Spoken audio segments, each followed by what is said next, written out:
Hey guys, I guess today's video is going to be about,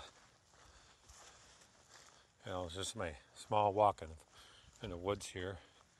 And this video is going to be about, I guess, gun collecting and stuff like that in general. Uh, a lot of people have 1 gun, 2 gun, 3 gun, 4 gun. I always had probably about 10 guns, and then one time I had about 50 guns. Went back to 5 guns, 1 gun, 2 gun, 5 gun. So I usually buy and sell my guns. And I got into the 1911 craze, so I start getting 1911's, and I start getting I guess the first gun I bought in a 1911 was a compact ultra loaded Springfield Army compact ultra loaded, and that was a nice little gun.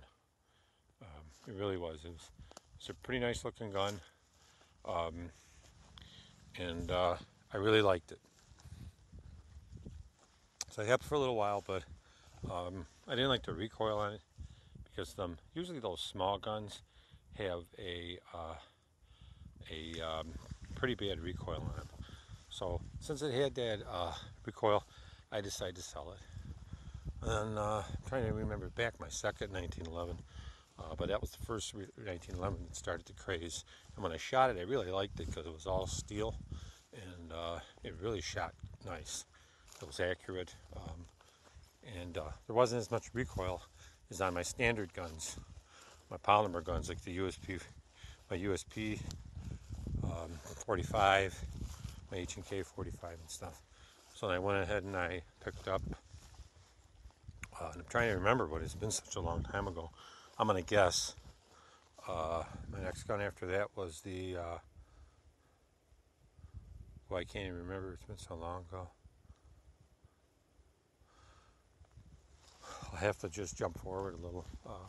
Picked up an Ed Brown, and the Ed Brown, I liked it, but it was lacking some features, like the serrations on top of the slide, and ambidextrous slide safeties, and recessed slide stop. And when I called the manufacturer to see what I could put on there, he told me that there's some metal injection parts on the gun. He says any model 17,000 and below had metal injection parts. So I had some modifications done to the gun, sent it back. I loved it. Put the Crimson Trace on them. It was a fantastic little gun. I really did like it. Then I decided to, and I kept it, and I ran into a little bit of cash, so I picked up a Wilson Combat, and I bought that. I ordered one, and I was able to speed it up from the factory. It was about $6,200 gun, but I got it really fast because I knew some gunsmiths that were working here, and so that was my super grade, and I loved that gun too. And then I just got into that 1911 fever, and I said, boy, I'd like to get a Nighthawk. And I found a T3 ported on the internet. And then I bought my prismatic dueler, and I kind of went overboard, spent a lot of money on guns. Then I ended up getting sick. Had a $200,000 heart operation, which insurance paid like 90% of it. So had to get rid of scale down on some guns. And then I decided, I had some money. I said, I'm going to buy a Bob Marvel Nighthawk Custom, because the Nighthawk that I bought, T3, the ported one, was just a Nighthawk that was, on the internet. I bought it off of. So I bought that, and it came in, and I like the gun. It's a great gun. But when I look at all the other guns I've had, and Glocks and Springfields and Kimbers and Desert Eagles, 5.7s, and I look at all the other guns and I say, 1911, you don't really need a real high-end 1911. There is a difference. A high-end 1911 is a better gun. It is more powerful and good, but overall, I think your basic 1911s are, they work pretty much good for 99% of the people, and they're pretty accurate. But if you have the money, I mean, it's just like, why would you buy a Viper, right? So, you know, I had a Pro Street Camaro, which was worth $90,000 one time in my life. And I enjoyed it, and I had fun with it. I learned a lot. I had blown and nitrous and everything.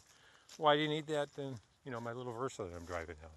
You know, to each his own. But I just wanted to bring that up. And why buy a 1911, a high-end one? Well, you know, that's going to really depend on you, your finances, what you like. But there's plenty of $500 1911s out there that are great. And then, like I say, if you have $4 or $5 grand, you could buy probably, if you spent the whole $4 grand, you could probably buy 5 1911s. You know, if you just bought a little bit higher priced ones, you could probably buy 3. So, but thanks a lot for tuning into the video. And I figured you'd get a kick out of looking at the woods in Florida. You know, it's January 17th, and it's about 60 degrees out here. Of course, we don't get snow, but you're looking at, you know, some of the woods in Florida. Thanks a lot. Have a good day. Take it easy.